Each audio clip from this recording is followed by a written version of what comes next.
Para evaluar los sistemas reales también podemos emplear lo que corresponde a los nomogramas de Priester. Los nomogramas de Priester son diagramas que permiten calcular la constante de equilibrio K sub i a diferentes condiciones de temperatura o de presión para diversos componentes.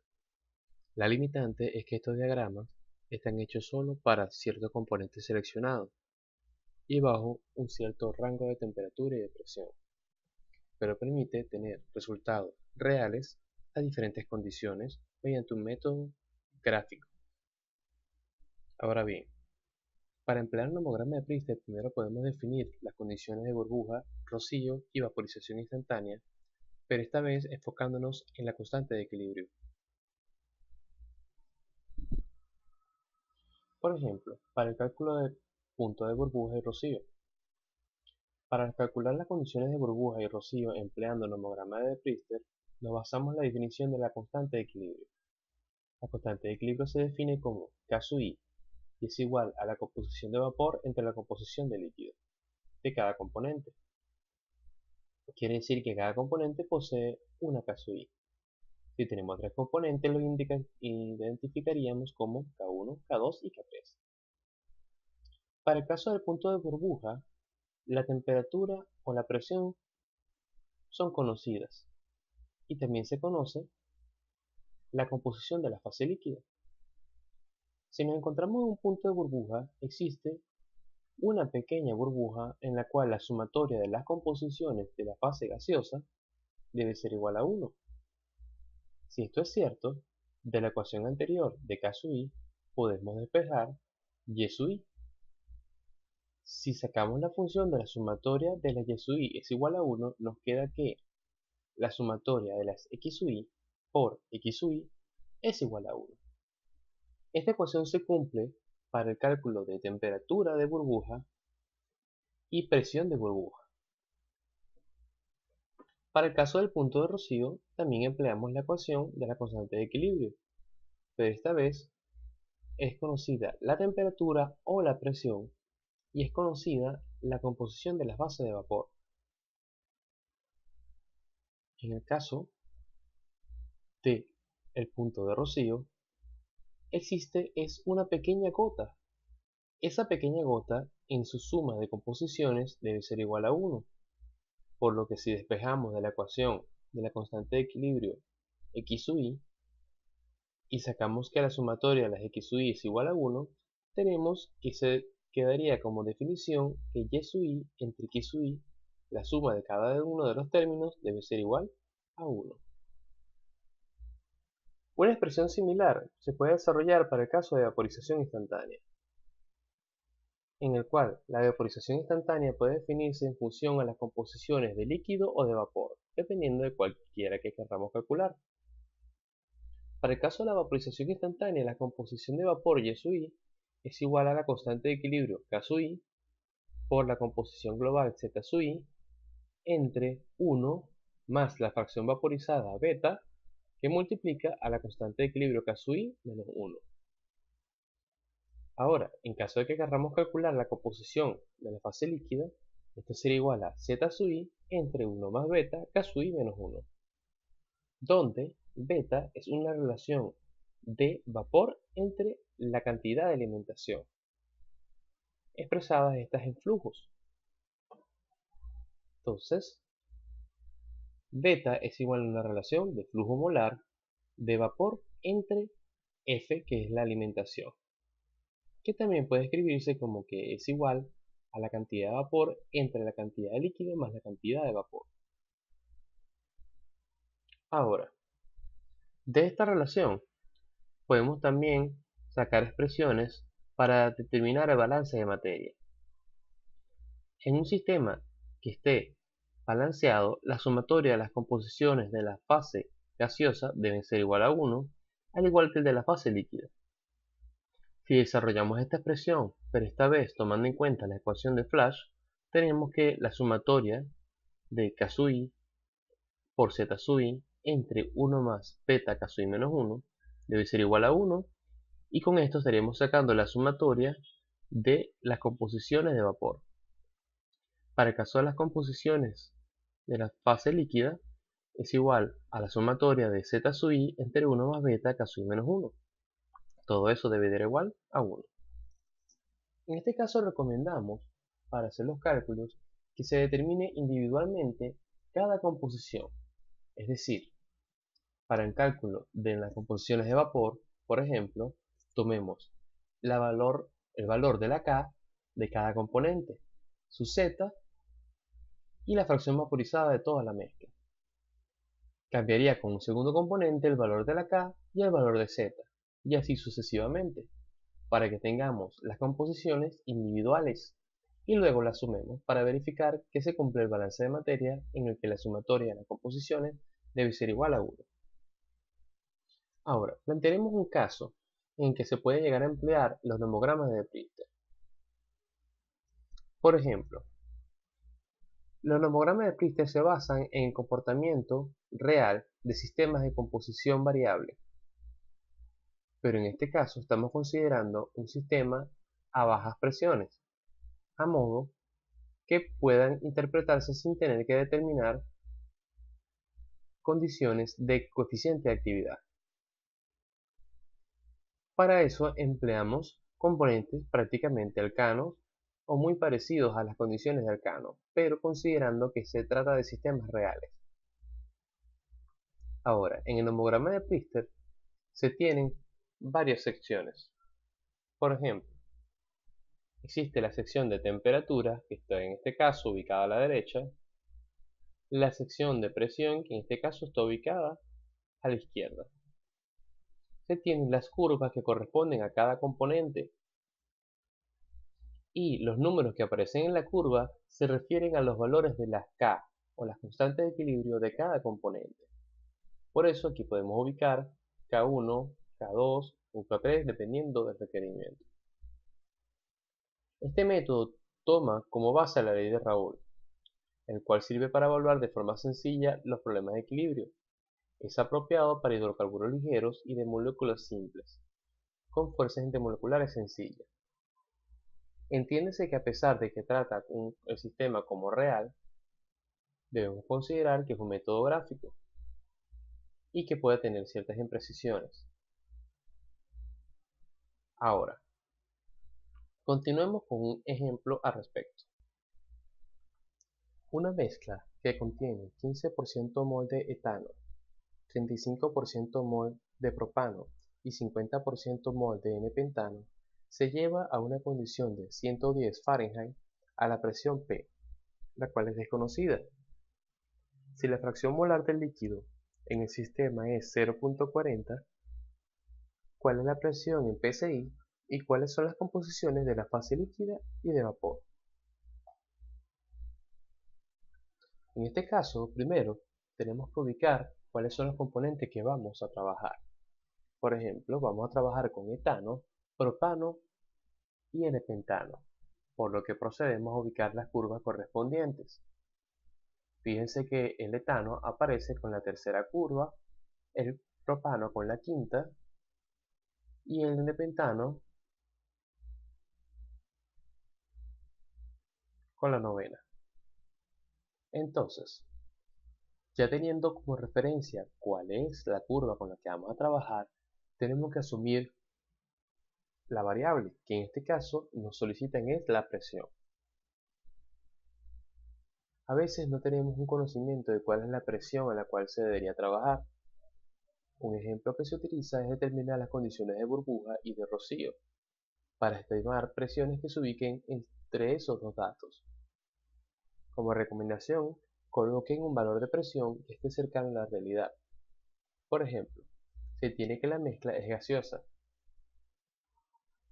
o por lo menos se espera que sea gaseosa, por el hecho de que tiene componentes livianos, ya que es etano, propano y N-pentano. La condición de temperatura son 110 grados Fahrenheit, las cuales no es tan elevada. ¿Qué implica esto? Requerimos presiones elevadas para que se pueda dar una fracción líquida de un 40%, por lo que empezamos con una presión elevada para empezar la iteración. Por ejemplo, si empezamos con 100 psi, Ahora, si queremos determinar cuáles son los valores de las K luego de colocar la temperatura en uno de los ejes y colocar la presión en el otro eje, nos dirigimos a cada una de las curvas para determinar cuál es la condición a la que estamos en este momento. Podemos agarrar y resaltar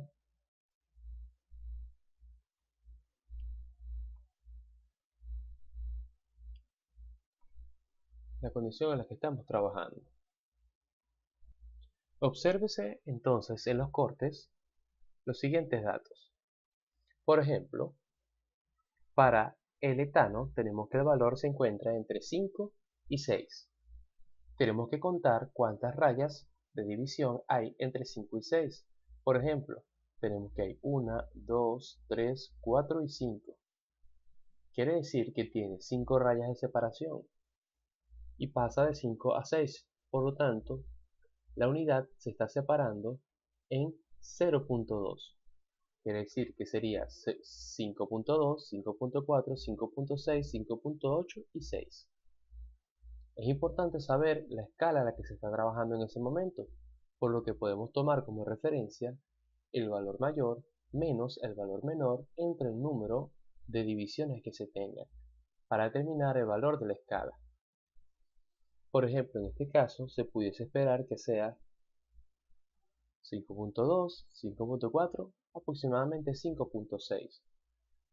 Puede colocarse otro decimal más dependiendo de la apreciación que se tenga.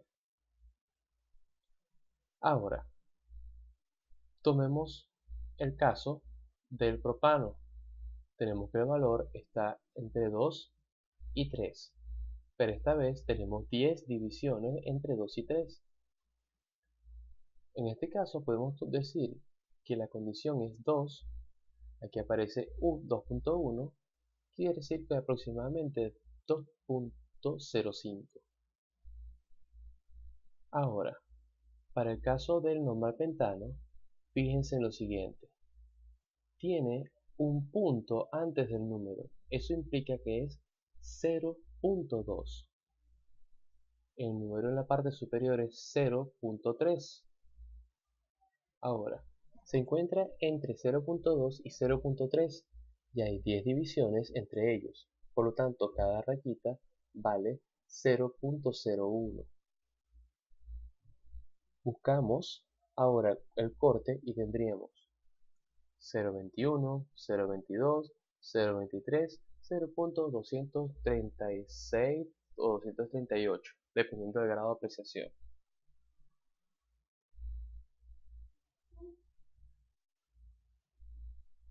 Perdón, 0.21, 0.22, 0.23 sería 0.238 aproximadamente. ¿Qué podemos hacer con estos datos? Necesitamos verificar el balance de materia. Para eso pudiésemos emplear una hoja de Excel. Por ejemplo, podemos colocar en una hoja de Excel las composiciones globales de cada componente, según su grado de volatilidad, Z1, Z2, Z3. Podemos colocar el valor de la fracción vaporizada, recordando que se condensa un 40%, por lo tanto la fracción vaporizada es de un 60%. La presión a la que se está operando, por ejemplo, podemos empezar con la primera iteración, que es 100, y comenzamos a ubicar los valores con los que observamos en el nomograma de Pritzker. Por ejemplo, para K1 se pudiese decir que se observa en el primer corte 5.61, para K2 2.05 y para K3 0.238. Estos números pueden llegar a cambiar dependiendo de la apreciación de la persona que esté realizando la evaluación. Ahora, una vez que tenemos los valores de K1, K2 y K3, podemos agarrar y desarrollar la ecuación de cálculo de X sub I, lo cual proviene de la ecuación de flasheo o vaporización instantánea. En este caso la ecuación sería Z sub I entre 1 más beta k sub i menos 1. Ya en capítulos anteriores se ha mostrado cómo desarrollar esta ecuación, por lo que desarrollamos las referencias para determinar el valor de x sub i. Z sub i entre 1 más beta k sub i menos 1. Igualmente sería para x2 y para x3.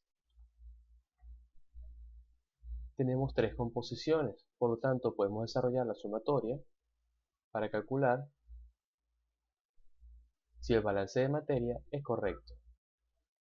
Igualmente podemos determinar al multiplicar la x sub i por la k sub i el valor de y sub i, según la definición de la constante de equilibrio. Por lo tanto podemos calcular y1, podemos calcular y2 y podemos calcular y3, para luego verificar la sumatoria. Obsérvese que para el primer caso, con una presión de 100, tenemos que el sistema nos da una sumatoria de 1.17, lo cual todavía no es el valor que estamos esperando, por lo que procedemos a hacer otra iteración. Por ejemplo, tomemos 60. Nos dirigimos ahora al gráfico para determinar cuáles son los valores de K1, K2 y K3 a 60 psi. A 60 psi se tiene que, si lo ubicamos en el gráfico, a 60 psi se obtiene un nuevo corte, el cual podemos observar en el gráfico. Por ejemplo, si nos acercamos, tenemos que en nuestro sistema el corte sería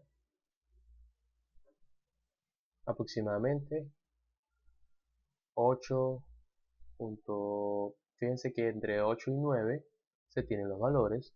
Hay 5 rayas entre ellos, quiere decir que cada raya vale 0.2.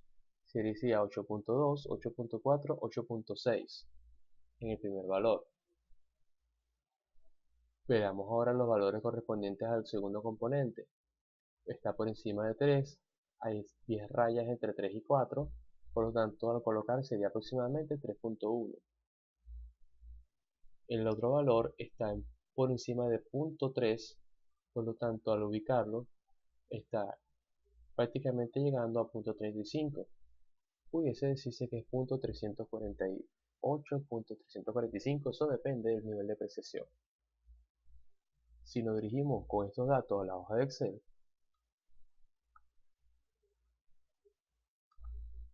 por ejemplo 8.6, 3.11, 0.395, podemos calcular x1, x2 y x3 mediante la ecuación de Flash.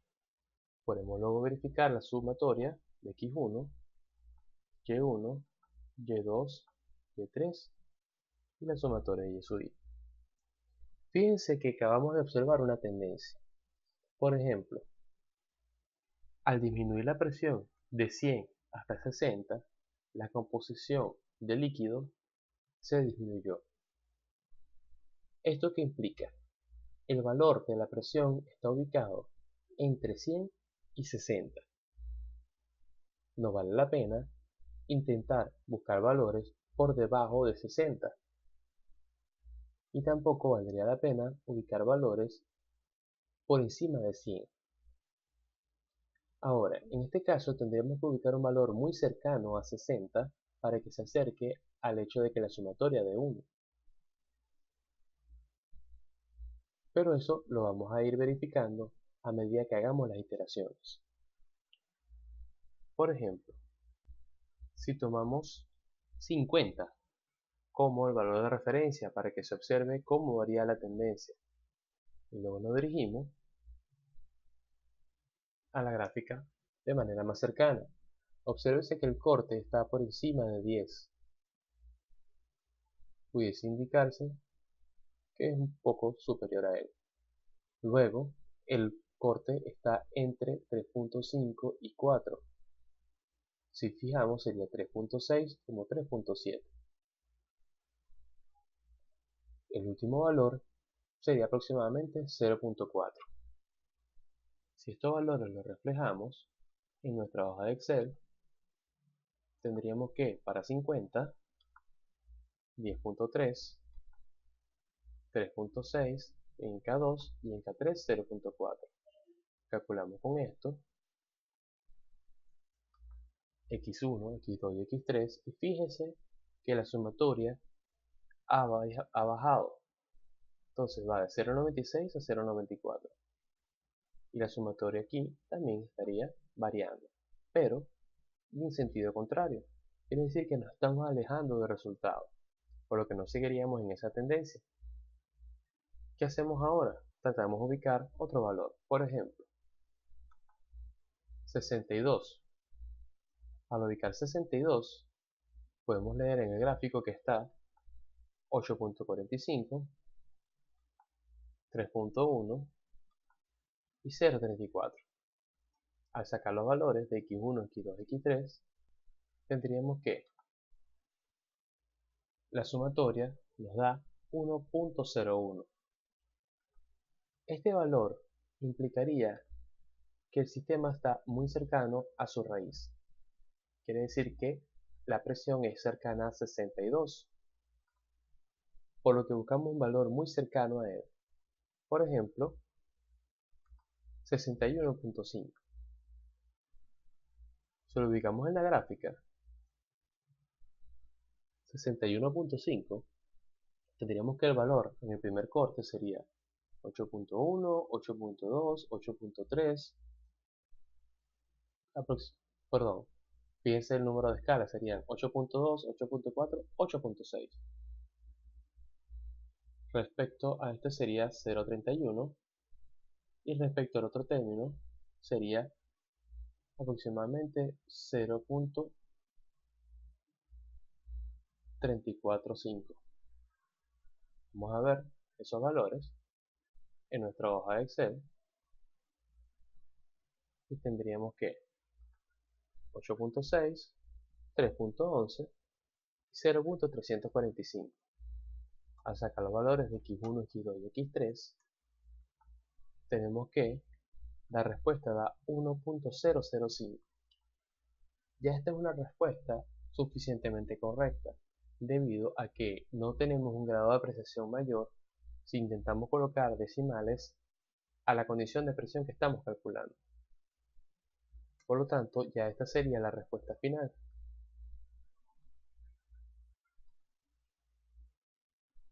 Quiere decir que en nuestro sistema tendremos que existe una presión de 61.5 psi. Tenemos que las composiciones de X1, X2 y X3 son las que se muestran en la tabla. Y también tenemos Y1, Y2 y Y3. Las sumatorias ya se verifican, por lo tanto, estas son las composiciones reales del sistema.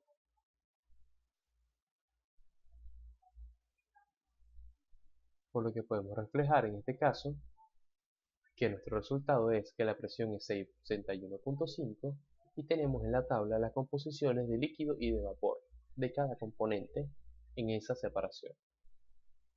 Muchas gracias por su atención. Les habló el ingeniero Rubén Darío Marcano.